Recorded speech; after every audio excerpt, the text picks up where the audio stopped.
Thank you for joining us for the Midpoint Monroe 10-year anniversary project. Could you please tell us your name and your position/role with the library? Hi, I'm Maria. I'm the Patron Services Lead here at Monroe. So just for a background, could you tell us about your position? What are your roles and responsibilities, and what is your day-to-day like? Sure. Pretty much my main role is going to be assisting patrons with whatever library services they may need help with, whether that be just quick help on the computer or extensive help researching something. I'm kind of here for whatever they need, if they need a good book to read, anything like that. Day to day, I would say sometimes I am in the back working on board games, weighing all of the board games, and working on decorations for around the library, that kind of thing. People probably see me up at the desk a lot. I'm working up at the desk most of the time. My name is Rebecca Bright. I am the current Monroe branch manager with the Midpoint Library System. I'm checking in with the staff day to day, making sure I'm checking in with the patrons that we have regularly, and making sure the staff can do their day-to-day job. Talking with Ohio Living Mount Pleasant, checking in with them if there's things that need to be done on the property, and just trying to find ways that we can better the community. My name is Ed Beck. I'm the Director of Facilities here at Mount Pleasant. My name is Dan Cappers, and I'm the Executive Director of the campus. Fantastic. So just for some background, could you tell us a little bit about your positions, like your roles and responsibilities, and like what you do? So for me, it's all of our campus, our grounds, all of the buildings, maintenance, repair, housekeeping and laundry, security at nights. We're here 24/7 covering our campus. I'm the Executive Director of the campus, which means every day is a little bit different. And if something went wrong, it's my fault. And if everything goes right, I was smart enough to stay out of everybody's way. In your own words, how would you describe the Monroe branch? I would say it's homey, quaint, comfortable. We try to make everyone feel at ease when they're here. And yeah, it feels really nice to be here. It's quiet here. I would say it's a little bit different from some of the bigger branches, but yeah, it's pretty quiet, but nice and busy and easygoing. So I really like it. Could you please tell us about the decision to open the Monroe branch? You said it started before, but... It did start before. It actually started many decades ago. In the 70s, the Midpoint or Middletown Library at the time bought a lot, put a sign up in it that said, "Future home of your Middletown Library." They never built a branch there and eventually sold the lot. So the board, just prior to me, was trying to rectify that and find a Monroe location. They shopped around a lot of places, including the old IGA that is now the Monroe Police Department. So they did a lot of due diligence and shopping around properties for Trenton, Monroe, and for Liberty at that time. They prioritized Trenton and Monroe rather than Liberty back at that time. But this particular location, there was a collaboration there that they had a residence that was opening up on Tennessee Avenue, the current building that we're in, and it was offered to us as a rent-free space to offer a public library service. It is small and we could always use more space, but it's been a great opportunity to deliver library services to the community of Monroe in a very wonderful partnership with Mount Pleasant, Ohio Living. Again, rent-free space. They've been great landlords, great partners. What made Ohio Living Mount Pleasant interest in working with the library, and if you know any details on how the partnership collaboration came about? I absolutely know intimately about it. Don Pelfrey, one of our current residents, has moved in here since then, but he was a board member at the library, the Midpoint Library System, and he was also a board member here at Ohio Living Mount Pleasant. And he told us about the opportunity for the collaboration.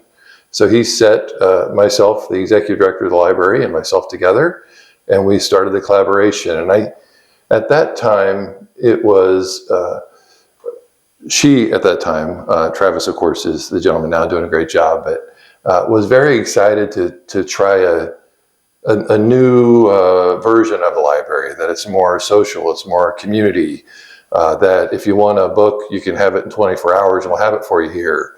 But it's not the hallways and volumes of books and you're not allowed to say anything, don't be loud. It's alive and it's a community library. So she was very excited to try to start that concept here, and we were very excited to work with her. The interesting thing about working on projects, Ed has been blessed to work with Ed now for a long time, and we've done a lot of projects with different companies. And I think the library for us was one of the most fun. Absolutely. I'm speaking for Ed, Yeah, but I absolutely. can definitely say it was, because if you can imagine, you're working on a project together and you're sitting at a table and you're negotiating, you know, I'll do this if you do that. Or, you know, can you do that? And I don't think we're going to do that. You should do that, that kind of thing. But in this case, it was two service organizations that serve other people, that exist to care for and serve other people. Right.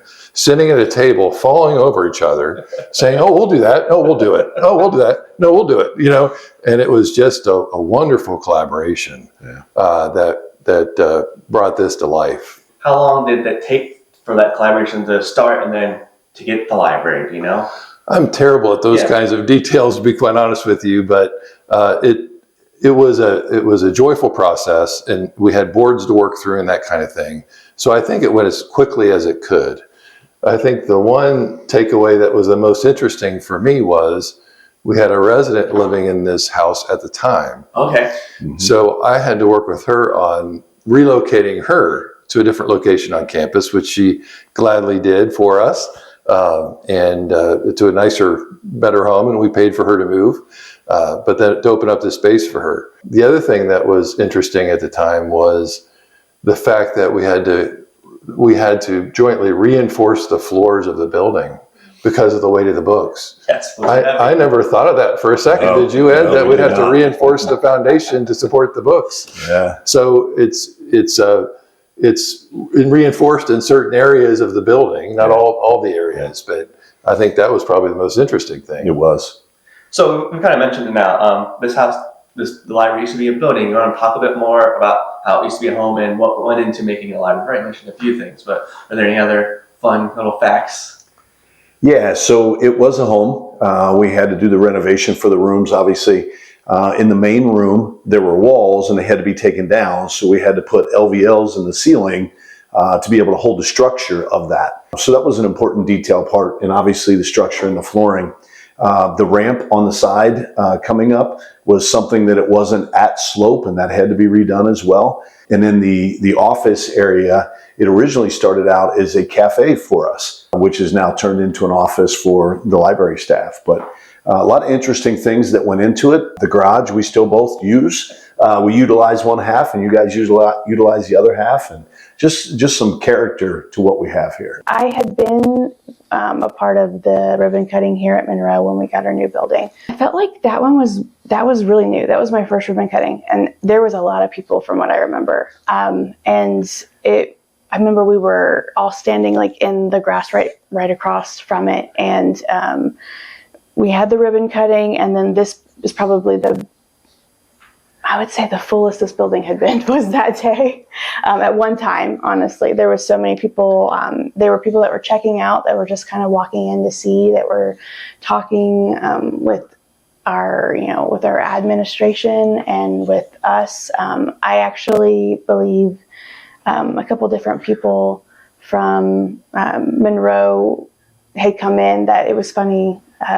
They had recognized me from my last name. They didn't know me, but they knew my last name, and they were like, "Are you so-and-so's daughter?" And I was like, "Yeah, how'd you do it?"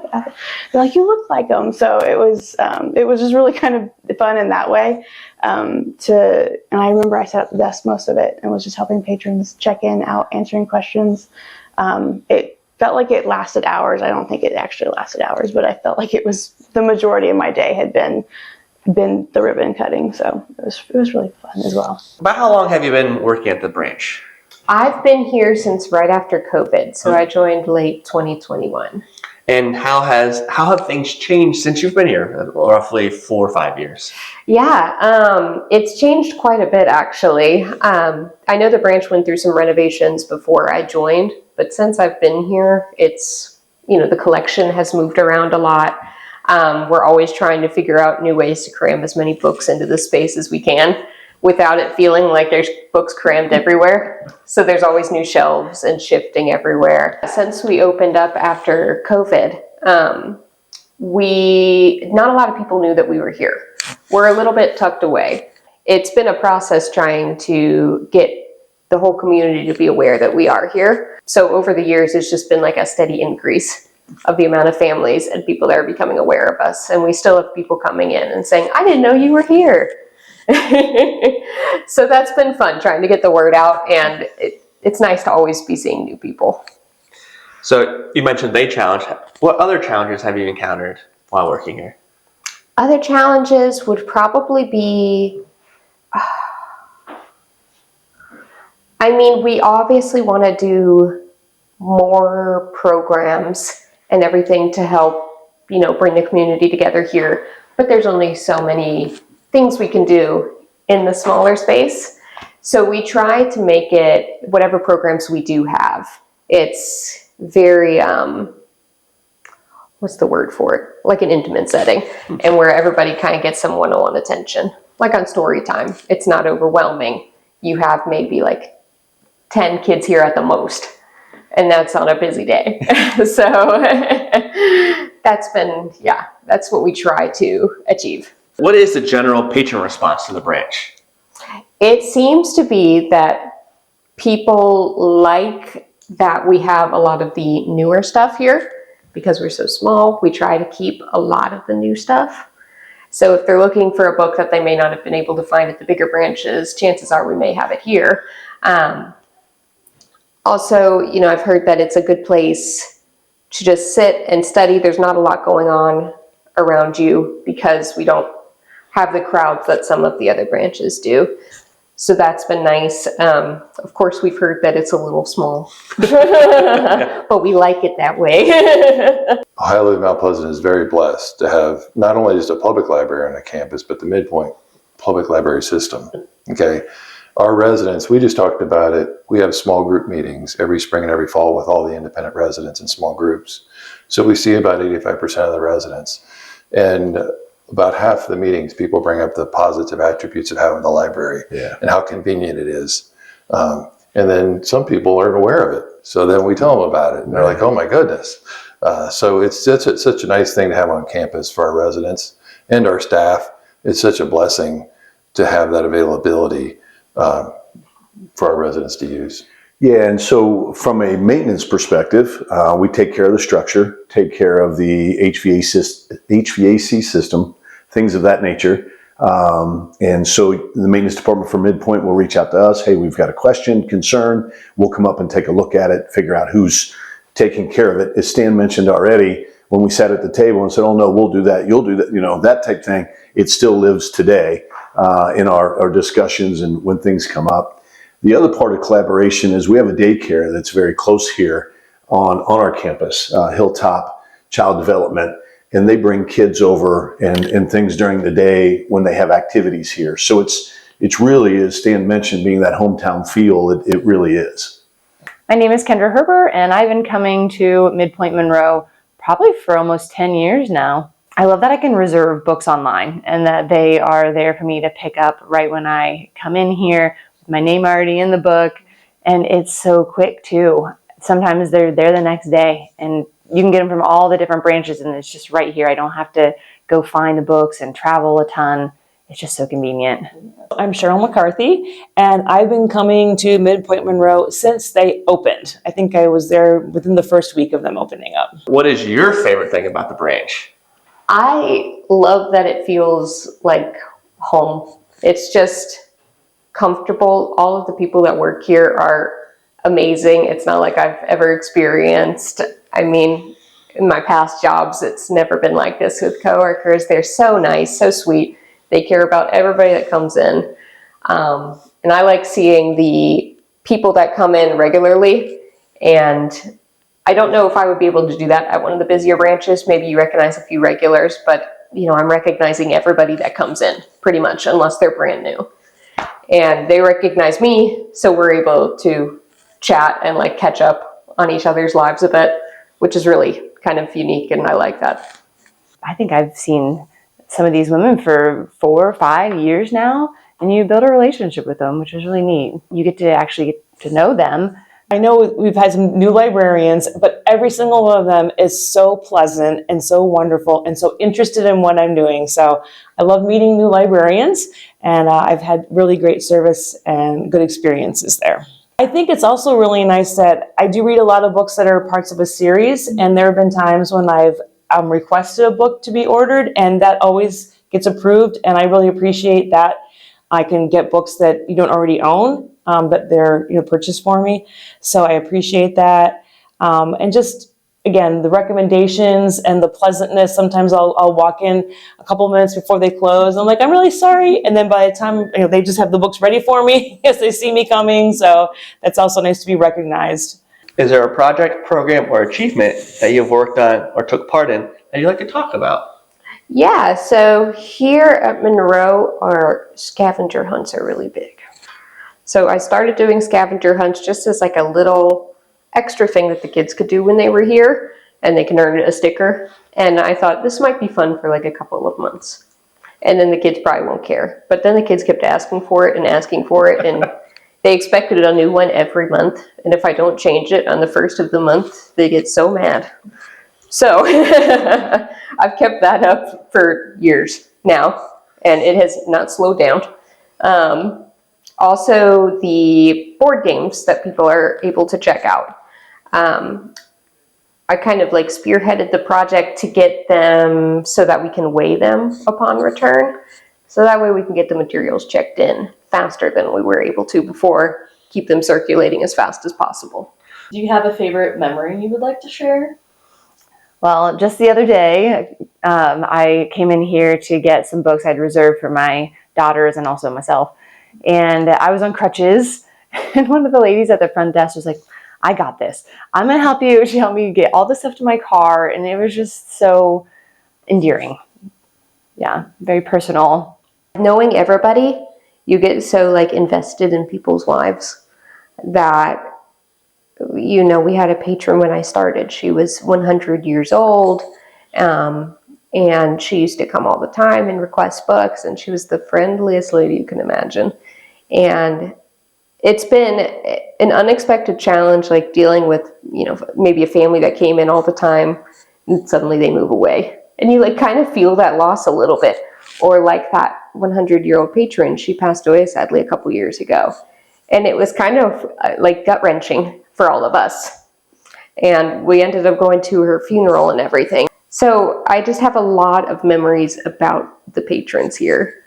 And it's lovely. And I hope they all keep coming. And I hope that I can keep working here as long as possible.